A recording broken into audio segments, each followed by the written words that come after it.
to look at some point of having some of our own transportation in-house so that we are not, kind of held hostage, because at this rate, I'm not pleased with, you're talking about sometime in May for these people to get transportation, and that's just so much lost time and a burden. I mean, 57 cents to drive your kid, honestly, when you think about that, if a person had to be, someplace, maybe in the other end of the common and the child went to Harrington, and so what, they get $3 to do it. You got to find a place to park near these schools, which is almost impossible to find. And if you have other kids, everybody's got to come out of the cars to bring those kids in.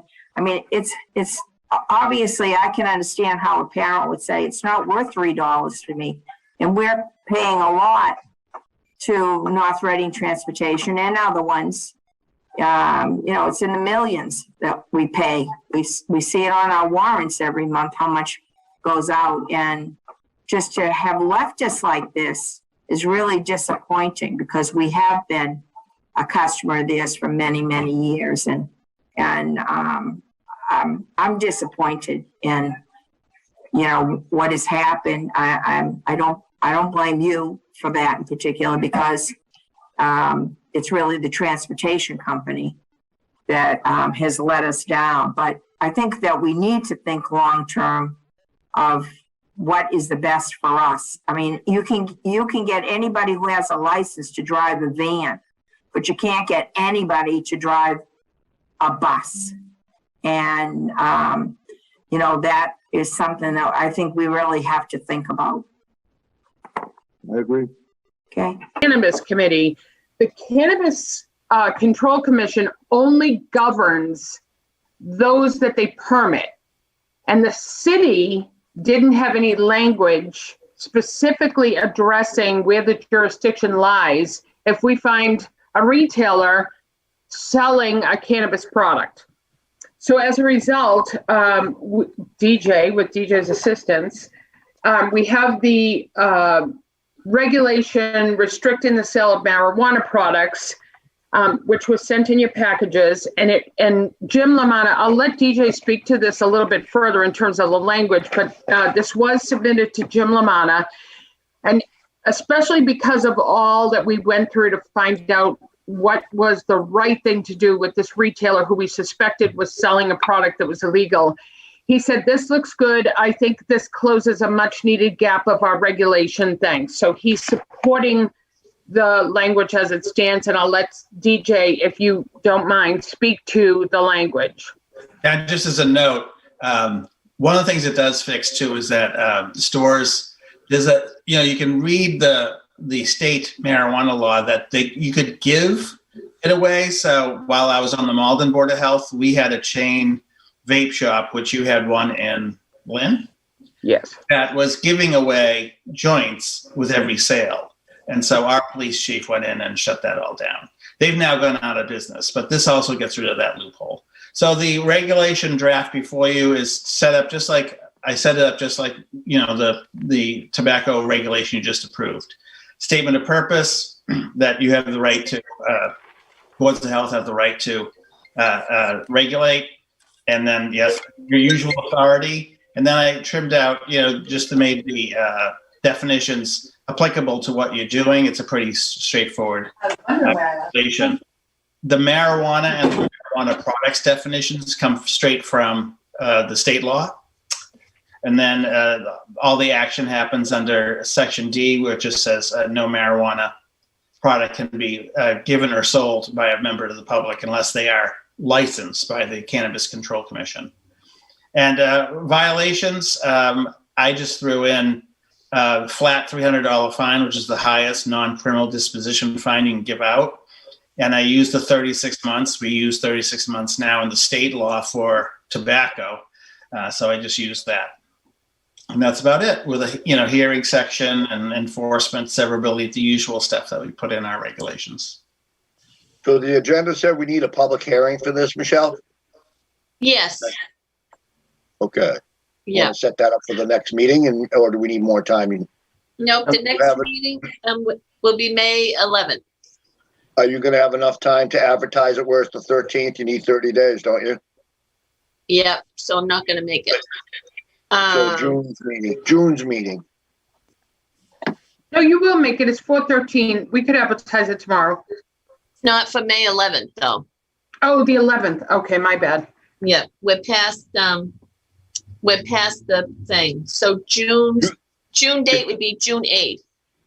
Or would you want to entertain moving May's meeting later in the month in order to get under the Accommodate this. threshold? That's your call, Michelle. Doesn't matter to me. If we could, that would be to May 18th. If that works for everyone. I mean, I'm available all the time, so it doesn't matter to me. Mike, do you think you could work on come May 18th? I'm looking right now. Hang All on right. one second.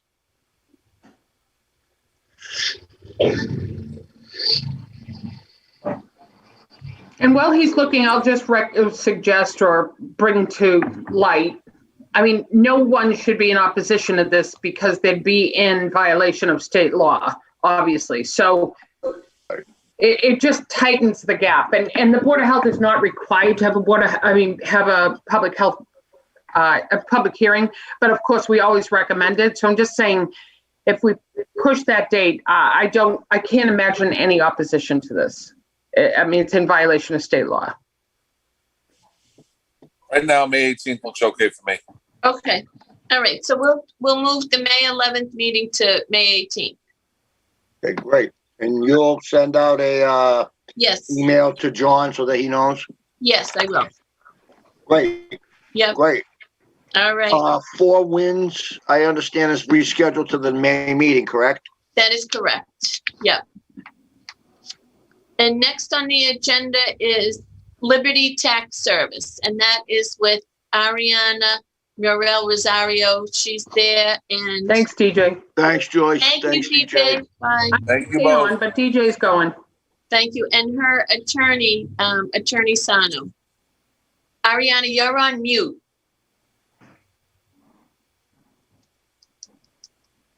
Oh, I want to be on mute. We have Attorney Wellick coming Okay. too, Michelle? Yes, Attorney Wellick is representing this city. Ms. Rosario is appealing that on March 17th, she received a cease and desist from the City of Lynn Board of Health as her business was not adhering to the governor's protocol or the city protocol where masks are required in her business. And we had received complaints from people that when they had gone to the door for service, they were asked to remove their masks. So we had ordered a cease and desist, and she's appealing the cease and desist.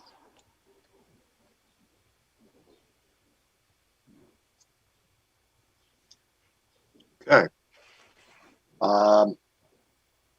Mr. Chairman, it's James Willard from the Law Department. Typically, when someone petitions for a hearing, they would make their case first before the city would respond. So that's why I've been waiting. I didn't know if the petitioner wanted to be heard, but that's up to you, Mr. Chairman. No, Attorney, whatever you think works, and we allow Mrs. Morrell to state her case. That's fine. Well, I have some issues in terms of the cease and desist. I mean, it says that the Lynn Board of Health, working under the authority of the governor's emergency orders, and it cites, several emergency orders. And then it says that the description of the violation has to do with COVID workplace safety orders under 454 CMR. And then it says corrective action, require all employees and patrons to wear face coverings at all times. So I guess my question is, what is the Board of Health alleging that it has the authority to enforce 454 CMR? And in terms of the governor's mask order, the order number 55, what outside of a fine is the city able to enforce? In other words, what enforcement authority do you have in order even to grant this cease and desist order? So I'll take that, Mr. Chairman. So this is not a question and answer period, and I'm not here to provide you with legal advice. Your attorney is there to do that. But I will say that the Board of Health has issued a cease and desist letter declaring a nuisance that your business operation not complying with the governor's reopening order and not complying with the emergency COVID orders is a public health emergency, and the order is to close the business. If you fail to comply with it, the city will take whatever action necessary to get you to comply. If that means that we go to court, that means that we go to court, we get a court order, and you will be closed. Well, I would be hard pressed to think that a judge is going to close my business without due process, right? So there's going to be a That's why we're here. That's why we're here, Well, ma'am. I'm saying This is your hearing. This is your opportunity to speak. So make your case before the I board. would be inclined to think that you would have to show some evidence that the business is a nuisance or a threat to public health, according to your allegations. So that's going to be a very high hurdle for you to clear, right? Right? So let me just say this. I will say this, though, and I'm happy to go to court and debate this matter with the city. This office operates under federal OSHA jurisdiction, and we are operating under a federal standard of occupational health and safety. And so the standards that we utilize are designed to keep the employees, and of course myself, free and safe from recognized hazards, okay? So the masks represent a biohazard for us in this environment. We are working in this environment. There are many issues. And if you're a public health agency, I think that you should be aware of some of the issues that are going on in terms of the biohazard, the pathogen loads, and the plastic particles coming into this work environment that poses a health and risk to myself and my employees. So part of my responsibility legally is to prevent those hazards from coming into this office and creating a health risk for myself and my employees. And that's what we have done.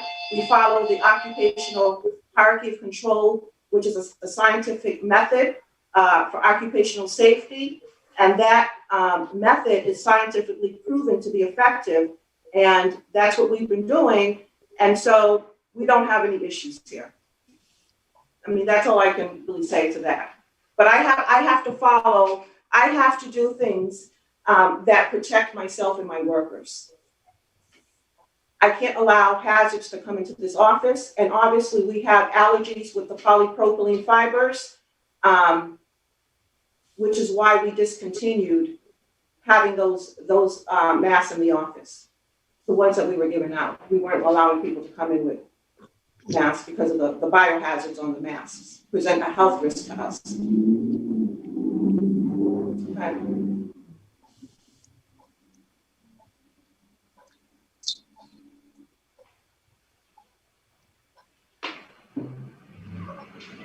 Ma'am, are you finished?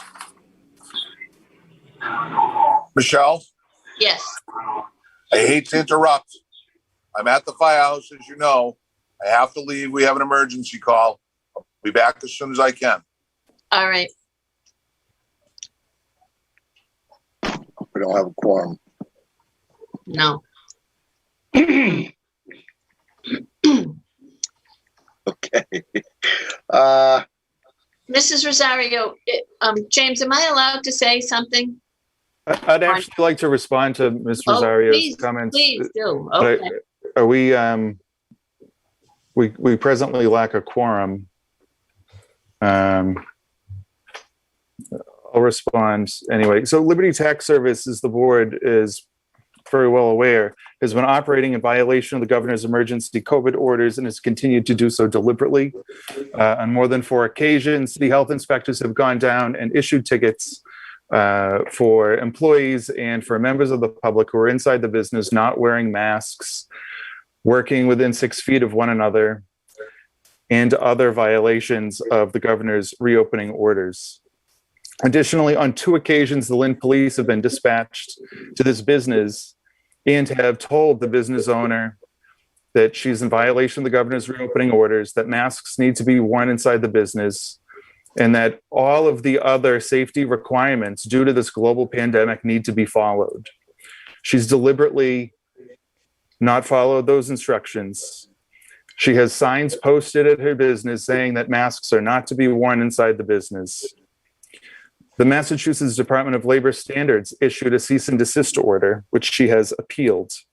That cease and desist order is an order to close the business. It is not supposed to be currently in operation. Employees are not allowed on the premises. Members of the public are not allowed on the premises until that order is complied with. She's chosen not to comply, to file an appeal, and to continue to operate. She claims that OSHA regulates her business and that she's following OSHA's guidelines.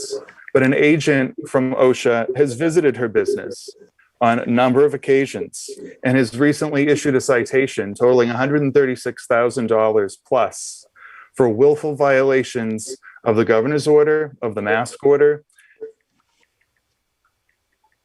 I'm sorry, it appears that you're laughing, Ms. Muriel. Is that Yes, funny? because you know why? This is all ridiculous, because OSHA is not empowered to enforce the governor's order. OSHA is empowered to enforce federal statutes and regulations and standards that are higher than the governor's order and the Massachusetts workplace safety.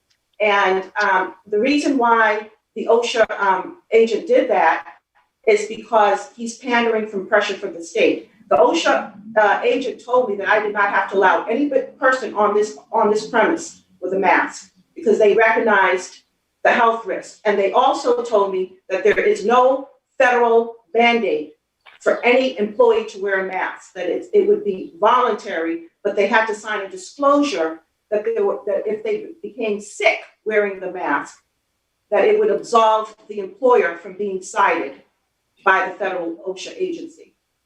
My employees declined to sign Appendix D, which talked about the risks and dangers of wearing not a mask, a respirator. And that standard does not apply to a tax business. It applies to construction-related activities, okay? Well, OSHA has noted that this business We're gonna debate all requires. this. One And second, I please. expect One the vote second, to ma'am. be- Ma'am, 1 second. Yes. Attorney OSHA Wellick asked you if you were finished. You said yes. It's his turn. No, to I didn't speak say now. yes. 1 second, ma'am, please.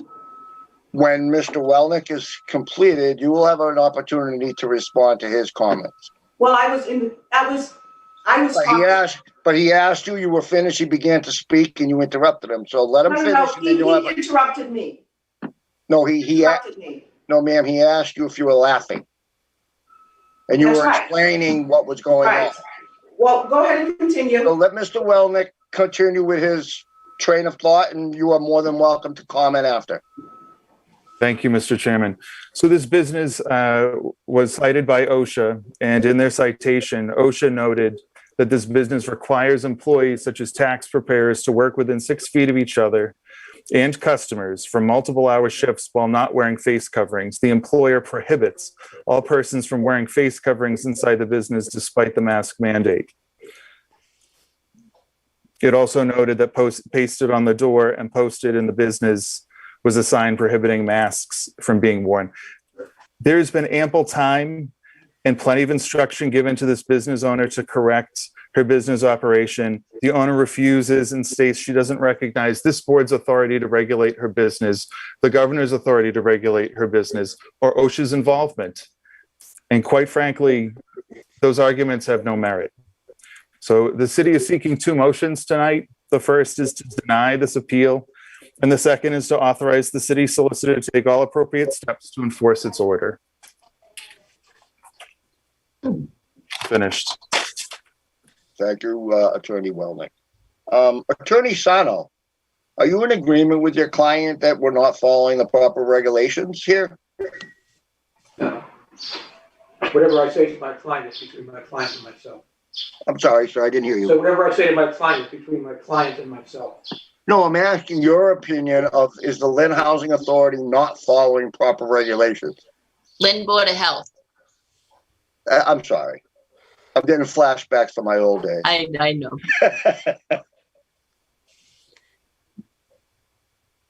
I mean, you represent Mrs. Muriel, and I'm just asking, is your opinion as an attorney that we are not following the proper regulations at the Lynn Board of Health also? It's not a matter of following the proper regulations. She has explained in quite eloquently why the particular way that she operates the business and following federal standards, that those standards supersede the local standards in many respects, including the wearing of masks, and that there are legitimate health reasons for operating the business as she does. Okay.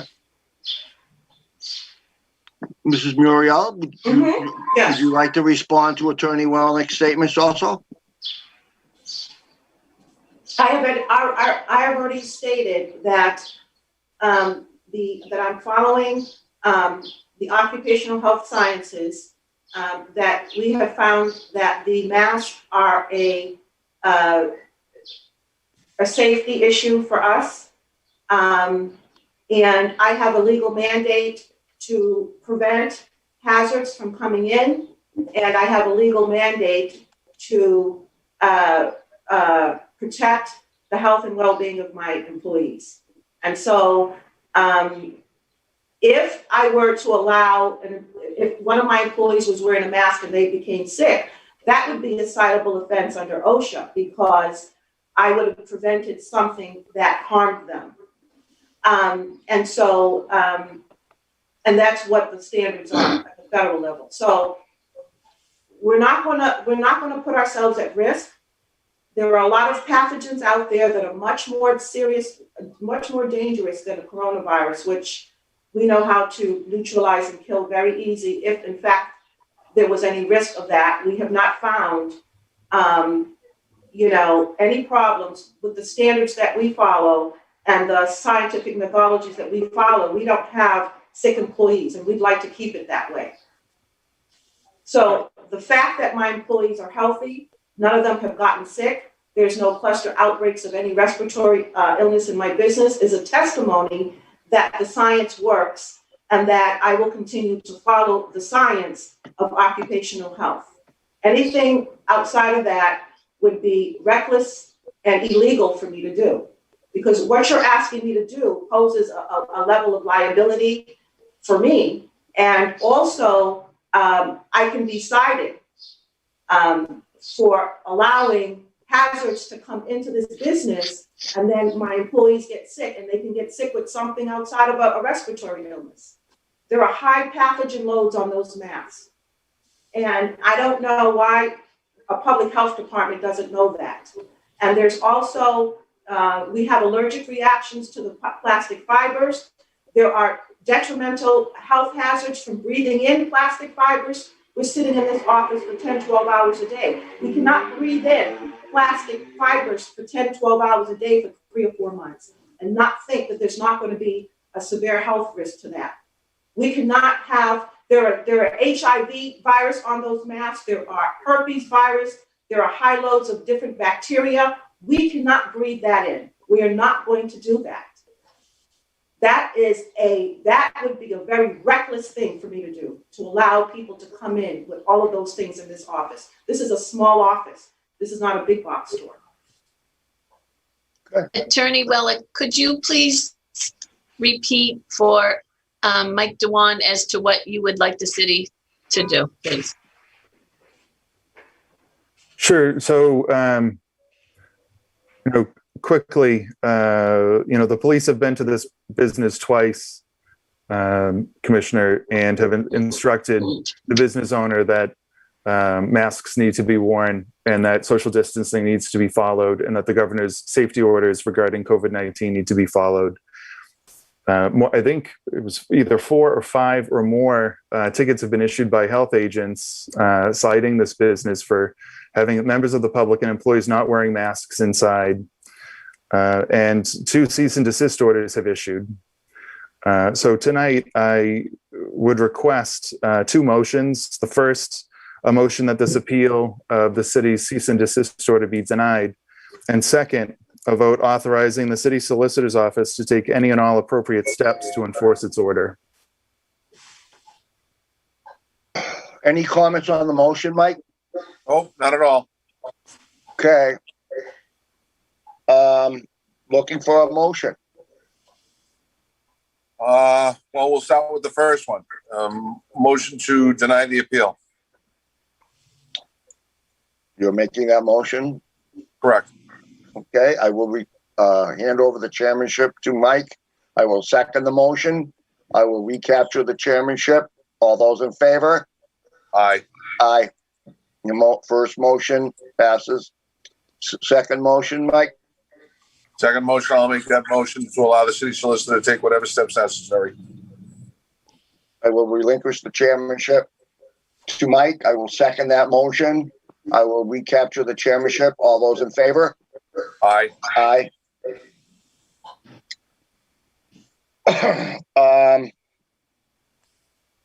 I suppose that's it, right? Attorney Walnick? Yes, Mr. Chairman. Thank you, and thank you to the board. I thank you very much for your Thank you, time, sir. Mrs. Norrell. I Yes, and so imagine. what is the appeal procedure after this?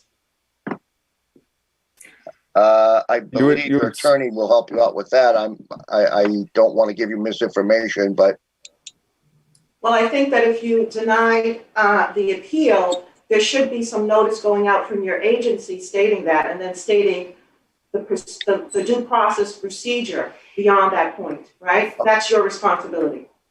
Michelle, would you like to speak to that? I will be sending you a notice with Attorney Wellick and sending you that your appeal has been denied so that you had received a cease and desist of your business to follow that. So your appeal has been denied by the Board of Health, and I will send you a notice to that effect. Is there an appeal procedure beyond that, this denial? No, I don't, Attorney Wellick, no. Well, I guess in court. Will that be stated on the letter that I received? Yes. All of my due process rights. Yeah. I will do that, yes. granted. I'm sure Attorney Welnick will Yes. Okay. inform you of any steps. Yes. If for some reason you do not get the proper steps in that letter, call Michelle, but I'm sure it's a legal document. It's going to cover the bases that it needs to. Yes. Okay, thank you very much. Thank you. Thank you very much. Thank you very much, Attorney Welnick, for all your help. Thank you, Mrs. Muriel and Attorney Sano. Thank you. For your time and efforts. Okay. Next item on the agenda would be a COVID update by Michelle. So COVID update. The numbers continue to go up and down in Lynn, up and down, up and down. Our clinics are very successful where we do have a lot of people who come and get the vaccine. As you are aware, I'm sure Johnson & Johnson today is a little bit of an issue, but I'm hoping within the next few days that might be resolved. Mhm. So for right now, we are putting Johnson & Johnson on ice and only using Moderna and Pfizer going forward until we get clarification from Massachusetts Department of Public Health that we can go forward and use Johnson & Johnson. Just that, we are, as of Monday, everybody 16 and over will be eligible for a vaccine. So we are hoping that some of the students who are 16 and older will sign up online for that. We are in the process of doing clinics at the churches, St. Joseph's, where we have one set up for the Cambodian temple. We have one set up for the 2 mosques. Very So good. we are getting a lot of the different equities So it's going well. Great. And Yep. I remember we had some discussion about the potential of having a mobile van for people that are shut in. Is that Oh, working? Yes, that's going very well. We do have a homebound procedure. So we have Awesome. worked with the state, and the state has a van that goes to, we get the name and address and date of birth of people, and we refer them to the state, and the state makes arrangements for that. That's awesome. That's Yep. awesome. I talked to somebody from another town when I was playing golf, actually, and I didn't even know the guy was involved with that. And he said, "What do you guys do for the?" And I told him about that program. He said, "That's unbelievable. We got nothing like that." I Yep, said, Salem, "Wow, it's good for our people, you know." Salem Hospital is also helpful with that. So, Great. Yep. Great. Yep. You That guys is- are out in the trenches doing all the hard work. I appreciate all your efforts. I know it's tough out there, and well, thank the you. constant grind, and every day there's a new Let's just issue, you know. let's just get vaccines and get on with life. That's right. That's right. Shots in the arm. That's all I care about. Whoever thought that a shot in the arm meant that, right? I know. I thought it was supposed to get you going, not prevent you from being sick. So true. So true. Okay, we have under old business. I just did have something popped into my head. I'm correct in having read the package that you sent us that Mrs. Muriel had appealed her $900 fine to this hearing officer and got denied, correct? That is correct. And did you tell us at the last meeting that the liquor store guy got upheld or what happened with that one? His was upheld also. Okay, good. Good. Yes. Good. Any new business for discussion, Michelle, that you want to bring up? Just that we are still, planning clinics to keep going until we use up the vaccine that we have, and hopefully everyone who wants a vaccine, everybody that we encourage will get a vaccine. And just we continue to keep running health department with including COVID. So. Okay, our next meeting has now been changed to May 18th. That is We'll correct. contact John, and I guess it's our favorite item on the agenda all the time. We're looking for a motion to adjourn. I'll make that motion. I will turn the chairmanship over to Mike. I will second the motion. I will recapture the chairmanship. All those in favor? Aye. Aye. Listen, it's great to see all of you folks. All of you be safe. Now that the meeting's adjourned, Michelle and Ron, can I have you for a minute off to the side? Sure. Yeah. Yep. Sure. Good night, Bye, everybody. Joyce. Bye, Lisa. Bye. Good night, guys. Bye, guys. Take care. Bye, Bye. Pedro. Bye, Lisa. Good night, Pedro.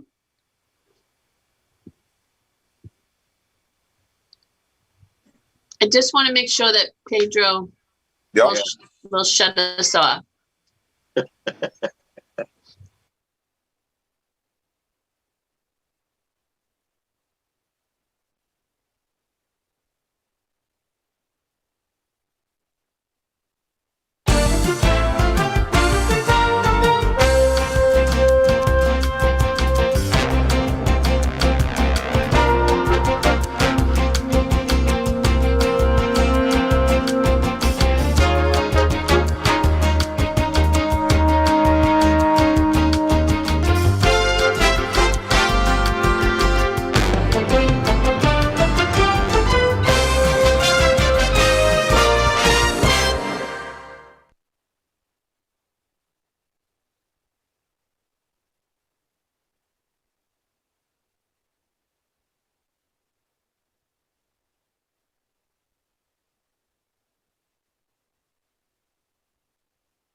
We are also running a side clinic at Breed Middle School where we are trying to do the senior housing aspects. And we are being very successful with those. Some of them we are able to do in their own residence, like the Leisure Towers, Silsby Street, Church Street we use with working with Lynn Housing Authority. So the clinics, we are booked up right now with clinics until the middle of April, which will be first and second doses. So we're just going to keep plugging along until we get, till everybody in Lynn who wants a shot has a shot. Michelle, Are you preferentially trying to use the J&J vaccine for those people that are homebound or? So as of last Friday, we did not have J&J, but since we do have J&J going forward for those that are homebound, we are. Yeah, it just Yes. makes sense. If you have to go out to the community, if it's a one and done, it's It's not not to get bad. the place. Yep. And I try to tell anybody who calls and says, what about, I said, you take whatever vaccine they're offering you. So, does anybody else have any questions, concerns about that? No, Michelle, though, I did go to Lynn Tech today. That operation is phenomenal. This is my second time there. I brought my father-in-law, and I did not get a shot. They hadn't changed that rule yet. That if you brought somebody, they would give it to you. And it's phenomenal how it's grown, more organized. They're really doing a great job down there. They really are. And they're trying to get up to 780 a day. It's fairly expanding, and it's very well organized. It's a Yep. good show down there. And the hours are changing as of next week, Monday, Tuesday, and Wednesday. I don't have them in front of me, sorry. But they are open until 7:30 p.m. Wow. So to try to accommodate. Yep, 7:30 p.m. And they are open also on Saturdays, 8:30 to 1:30. So between Michelle, if I can just say to tout our own, because I've been working the clinics, I encourage the board members, if you want to come by and see how organized and unbelievably cohesive it is. I've had the fortune or misfortune of being at both. And I will say our local clinics from the health department are running so amazingly smooth. They're just well organized. The clients that are coming in, we're reaching the hard to reach, and it's just been great. The firefighters, the care workers, the two public health nurses. Very helpful. They're great. It's been unbelievable. So I just have to tout our own as well. So our own is at Breed Middle School, where we have MJ Alexander runs it with Jen Almonte, and Joyce has been helping to register, because you have to register the people in the Massachusetts immunization system. So it takes time to do that. So today at Breed, we did 150 today. Wow. So the numbers are good, and people, for the most part, people are responsive and do want the vaccine.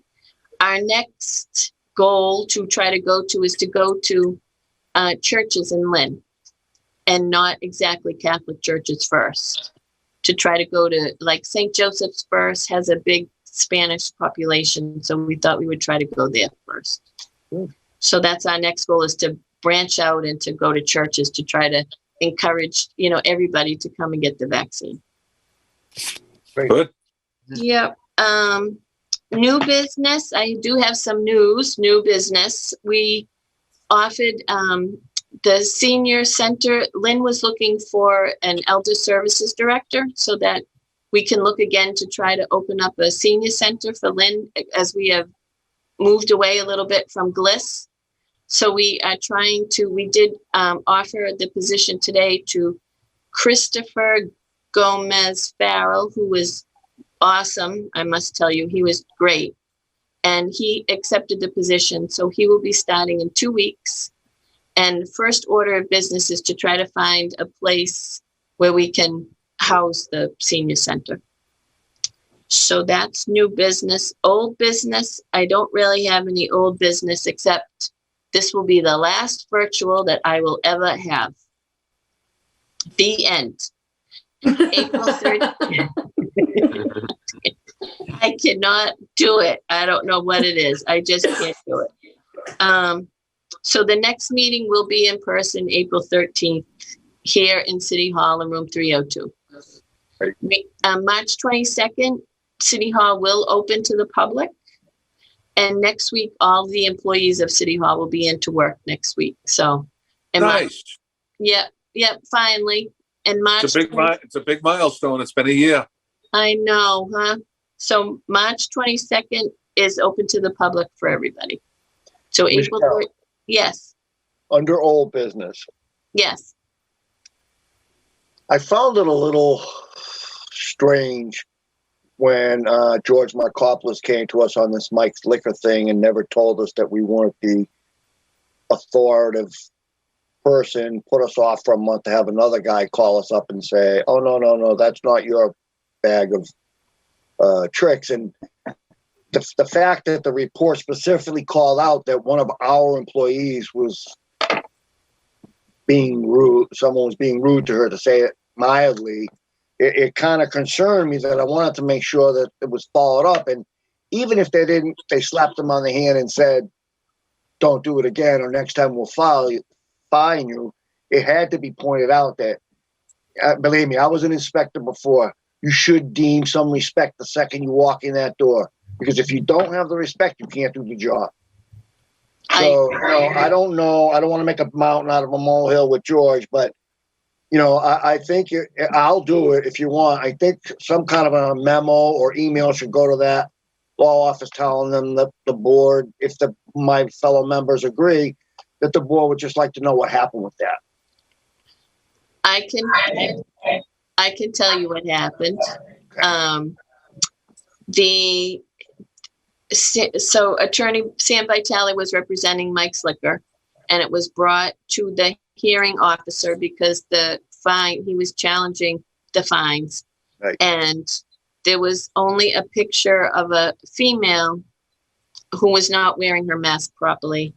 And the gentleman who does not wear the mask has produced a physician's note where it says he's not able to wear a mask.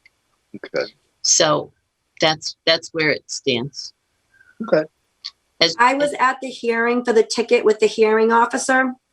And, we did explain that, the woman who we had the picture of who wasn't wearing the mask. She's like, well, I was just taking a breather. I said, well, I believe the inspector told you that you take breathers in the back room or outside.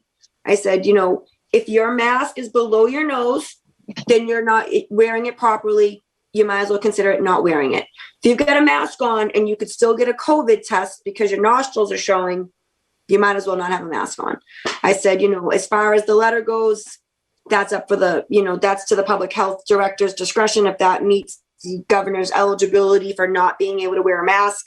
I said, but it's also, this would not have been as much of a problem as it's turned into if the employee had simply provided that letter when it was requested of him the first time.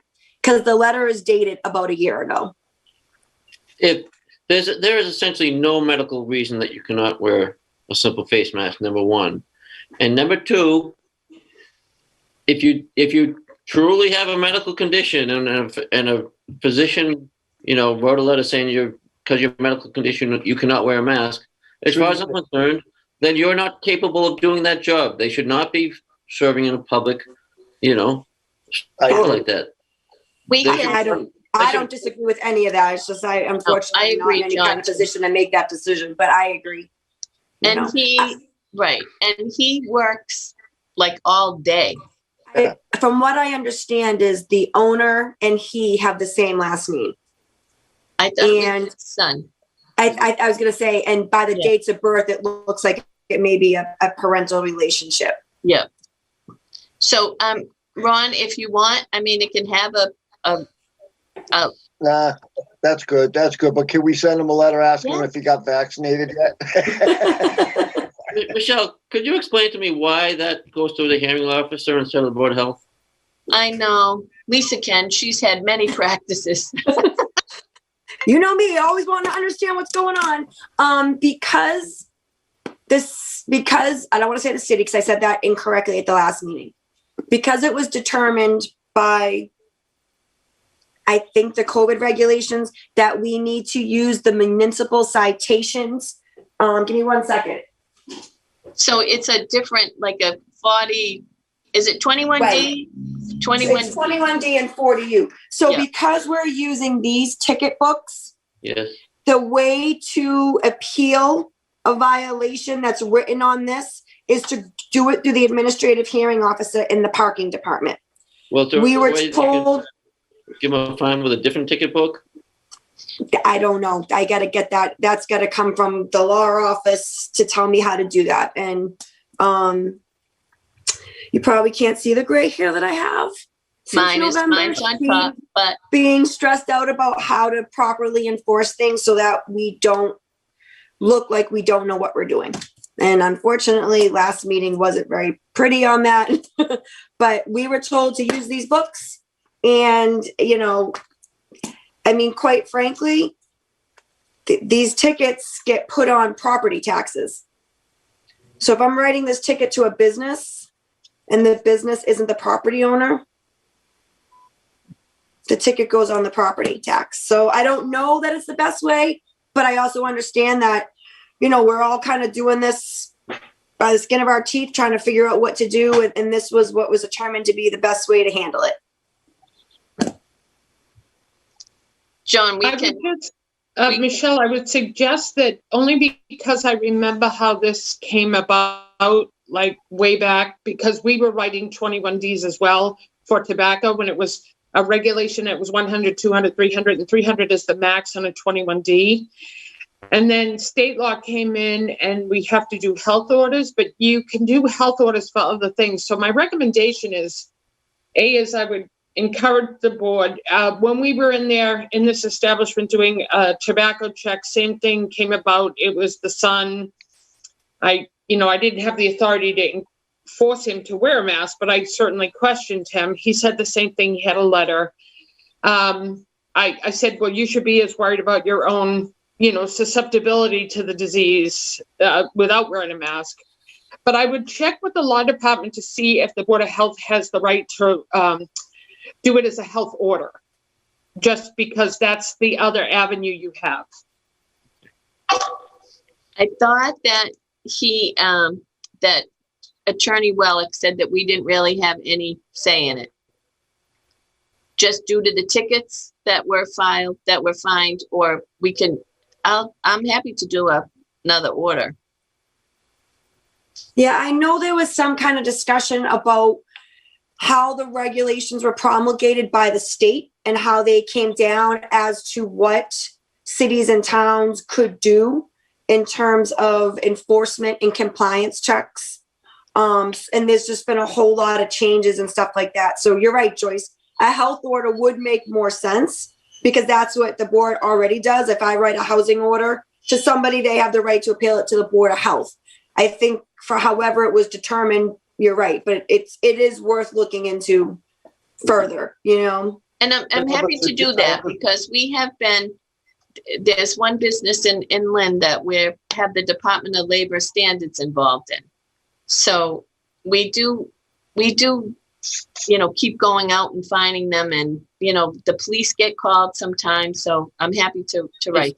Does the state do inspections and have enforcement authorities? Oh, yes. Yep. What about referring to the state? And that's fine. I can do that. Department of Labor standards. That he's a director, Michael Flanagan. There, he's great. I'll do that.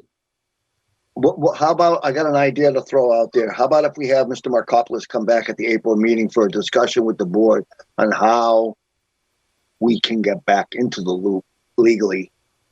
Okay. Does that make sense? Well, how you guys feel about that? Yeah, no, I think that's a good idea, Ron. It's a great idea. Do you want Markopoulos or James Wellick, who we had before? Well, Markopoulos is the one who dragged us into it wrong way to begin with, so I'd like to have him come back. Okay. I'm happy to do that. Yep. I'll invite him for April. Look, we're all going to be pointed in the same direction, just make things safe for as many people as possible. So, we're not looking to put a monkey wrench into a system that works, but if we can it's public health. I know. Health. So health is health. This business is. As John made mention, there is no medical, and he's a doctor, not me. There is no medical reason to not wear a mask. We're not trying to call the doctor to see if he knew what he was talking about. We're just trying to make people safe. Right. Right. I think that'll give us a little clarity and give me a chance to give a little dig to Mr. Markopoulos back. Alrighty. And that's all I have. I don't have an old business according to that. New business was just to fill you in on those things. The next meeting date in person, April 13th.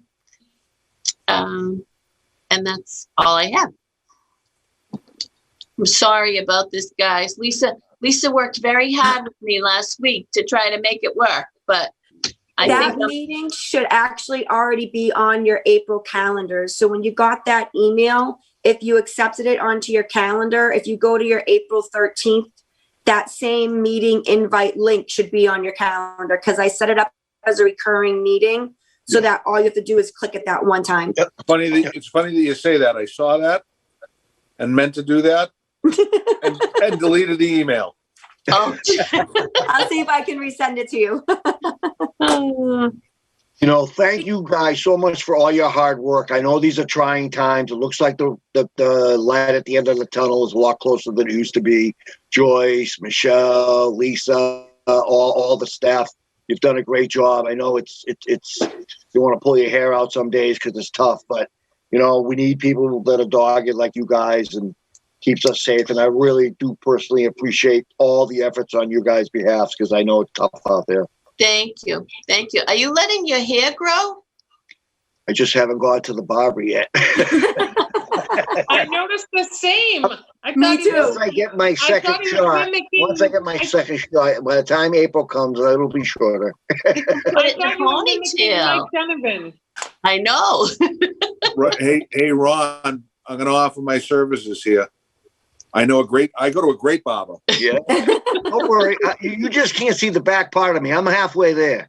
I'll take care of you. I'll come over and cut your hair. And Grampy, how are your granddaughters?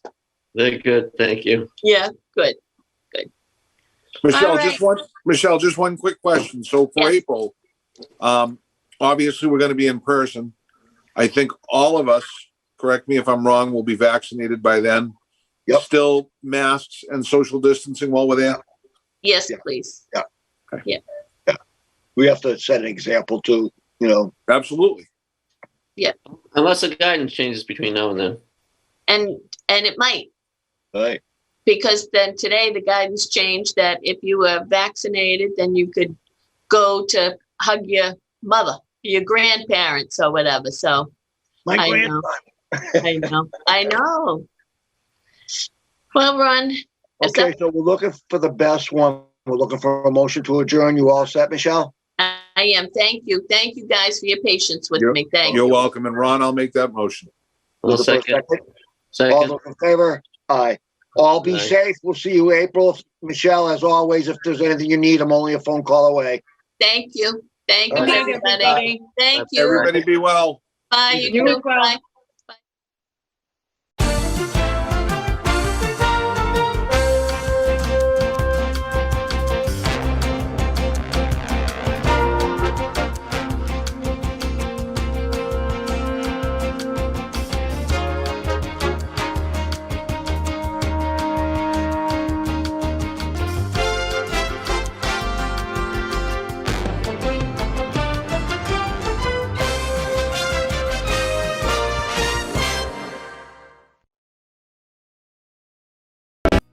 Every year, the City of Lynn sends out their annual street listing, aka the City Census, to Lynn residents. The City of Lynn uses the census primarily to know where residents live and where they are registered to vote. This is not the same as the United States Census, which is sent out once every 10 years. It is important for all Lynn residents to complete this form, especially if you vote. If voters do not answer the city census, they are put on an inactive list.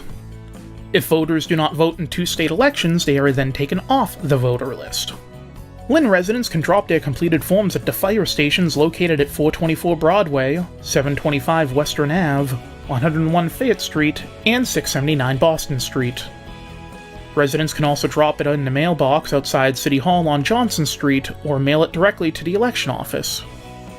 For more information or to confirm no changes, you can call 781-586-6805.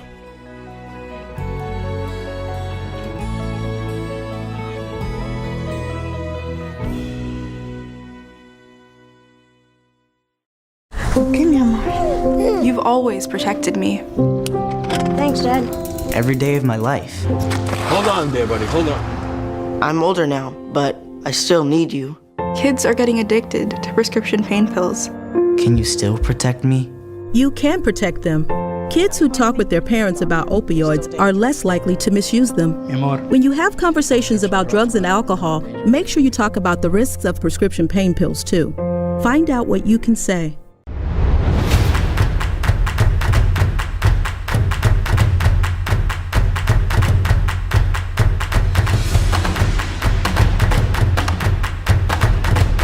You're watching Lynn Community Television, Lynn's public and government access station. Okay. Okay, so regarding this case, Broadway, the administrative appeal of a cease and desist order of August 7, 2020 relating to a building permit. Jim, do you want to give us the rundown of what the latest is on this? So we're hopeful that we're moving in the right direction toward a resolution. At the last council meeting in March, we were transferred money to the law department to hire an appraiser. We spoke with our chief financial officer, who recommended an appraiser that came highly recommended from the city of Burlington, town of Burlington assessor for commercial property. City Solicitor George Markopoulos and I have a conference call with him scheduled for Thursday, and we have every reason to believe this could be a fairly quick turnaround. So I'm hopeful that we'll have an appraisal and a game plan, whether it can go out to bid, whether we can do quotes, whether it needs to be in the central register, depending on the figure that they have, to be able to let you know what direction the city can legally go to at the next meeting in April. Okay. You know what? I apologize, everyone. I need to backtrack. I missed some the opening business. Mary, would you call the roll for us, please? Sure. Mr. Chairman, motion to grant to continue. Okay. I just want to do this our opening business first, Pat, if you don't mind. All right. Anything you say. Go ahead, Mary, if you call the roll. Mrs. Crowitz? Present.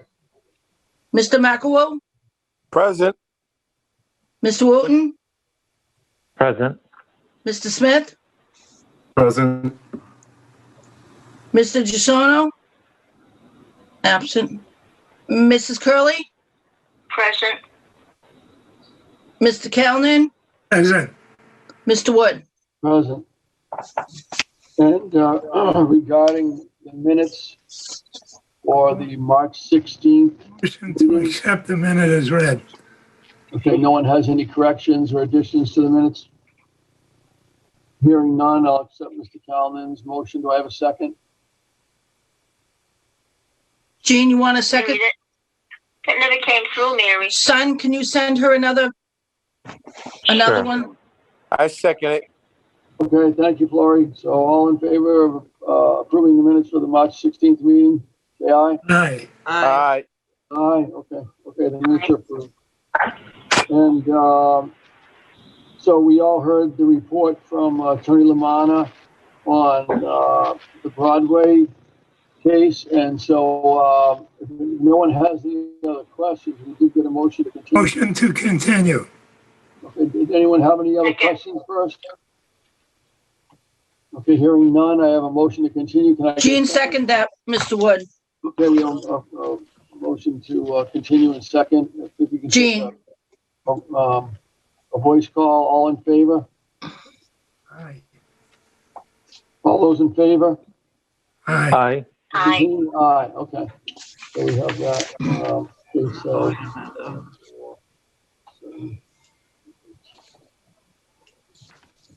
Okay, Terry and Danya, would you guys sit on this next case? Yes. Yes. Okay, the next case is 3840 Herschel Street, case number 9963. Petitioner is Susan Cresta. And I'll read the motion again. Is to vary the provisions of the City of Lynn zone ordinance to permit the demolition of an existing two-car garage to be replaced with a new, larger two-car garage with greater square footage for storage and, well, this is outdated now, in a second floor. That's not part of the request anymore. So that's where it stands. And now we have some new plans. I believe Matt has those. Yep. So I had submitted and dropped off plans. Good evening, everyone. Matt Langis, 38 Madison Street, Amesbury, for the record. Susan Crest is also in attendance tonight and is available for any questions or concerns. The presentation is fairly short, so I just wanted to highlight the key differences from the last presentation. I'm not sure if you're able to pull up the PDF or not. Hold on 1 second. I'm sorry. Let me just quickly find it.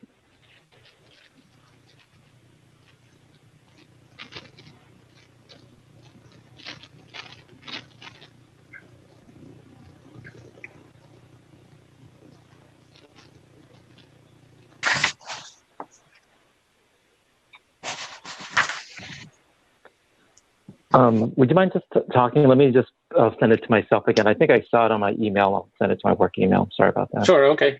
So from the front elevation, the side gable that was going over the storage area has been eliminated and replaced with sort of a lean-to roof that follows the same pitch of the main gable. I believe that this is some of the ideas that we were talking about from the last meeting. So from the front view, no asphalt shingles will be visible from the front. And the windows on the right and the rear elevations were also removed. So these changes are made, obviously, to decrease the appearance of the garage, having a similar aesthetic to the single-family house. Those were really the two key differences from the last presentation to this one that you'll see in just a moment. So I don't have anything else other than that. So I turn it back over to the board for any questions or concerns, and I'd be happy to answer any questions if there are any. I have a couple of questions. Sure. Yeah, first of all, there's no certified plot plan showing where it's going to be on the lot, and by a licensed professional land surveyor. And the other thing, the print is still too small. I've been complaining about that at every meeting. Make the print for the plan as big as a scale plan, so we can read it without a problem. And if it's approved, we went to the records as something that people can read. The most important thing is to get that plot plan, certified plot plan by a professional land surveyor.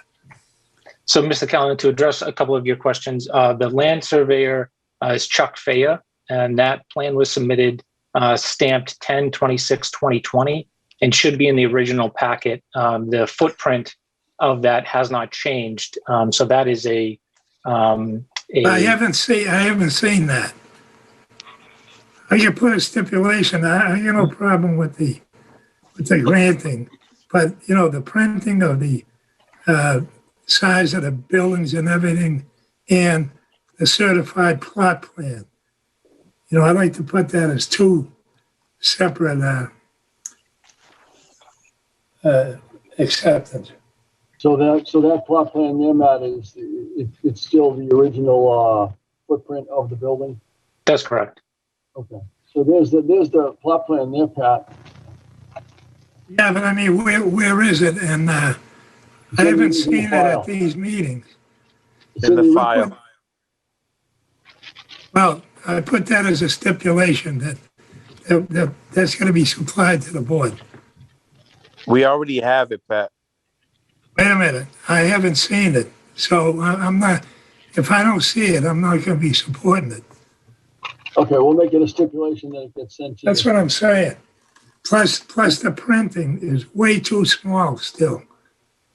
Okay. Mr. Callahan, are you referring to the hard copy that I had dropped off last week, or the PDFs that are showing us? No, I'm saying I'd like to see the printing of that plan. You got the elevations and everything that you can read. Make it the same size as your scale is. 1 inch equals a foot or whatever you got it. I don't have it right here. Right. So those drawings that I had dropped off on, I believe it was on Saturday, are a 1/4 inch at a foot. But listen to me. The printing of the numbers is too small. Maybe you don't understand what I'm talking about.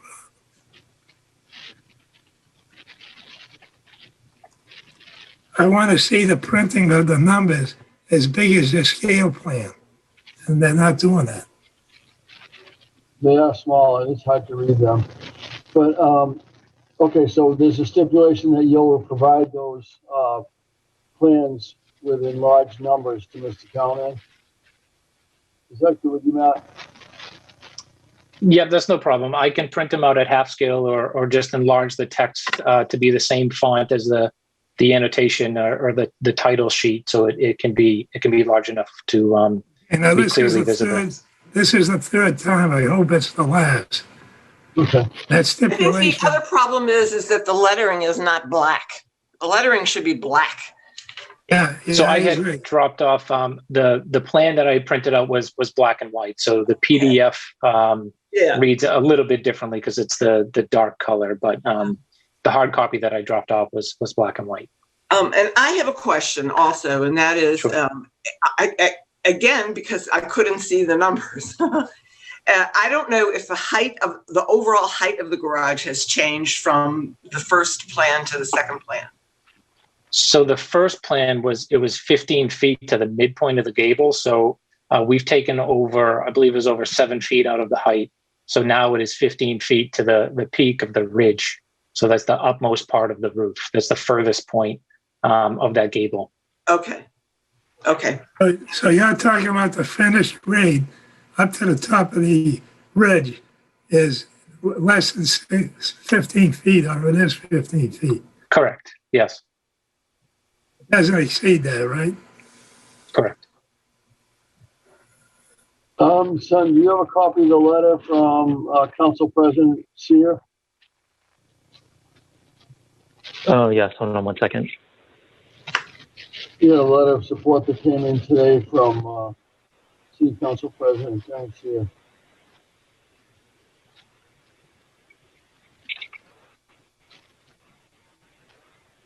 I had a conversation with him too. He said that Ms. Cresta does a great job keeping up her property, and that he thinks this will be a nice addition to the neighborhood. I guess I can read that. As duly elected president of Lynn City Council and Ward 3 City Councilor, I am writing this correspondence to respectfully request that the zoning board approve the above referenced petition to allow for the demolition of an existing 2-story garage located at the rear of the parcel to be replaced by a larger 2-car garage sufficient for accessory storage. I've spoken with Ms. Cresta, and she has made numerous amendments to the originally submitted plans to satisfy concerns expressed by the ZBA. Ms. Cresta fully intends to utilize this garage for storage of 2 vehicles and to store lawn mowers and snow blowers, etc. Current garage, which has fallen into disrepair, is not large enough to store typical household lawn equipment and furniture and the like. Ms. Cresta, through her architect, has made a number of adjustments to the dormer to eliminate concerns that this will be an accessory living structure. The newly prepared plans accomplish this goal while allowing Ms. Cresta the ability to utilize the garage as she wishes with no negative impact to the neighborhood. As such, as the ward council for this neighborhood, I respectfully request the zoning board of appeals to act favorably on this petition this evening. Thank you for your consideration, Darren P. Sear, council president. Is there any other questions or comments from any board members? Jean, do you have any questions? No. Well, Jean's good. Okay, hearing none, what is the wish of the board? Make a motion to be granted with the stipulations. I second it. Stipulation, and we have a second from who is that? Was that son? Glory. Glory, okay, thank you for the motion and a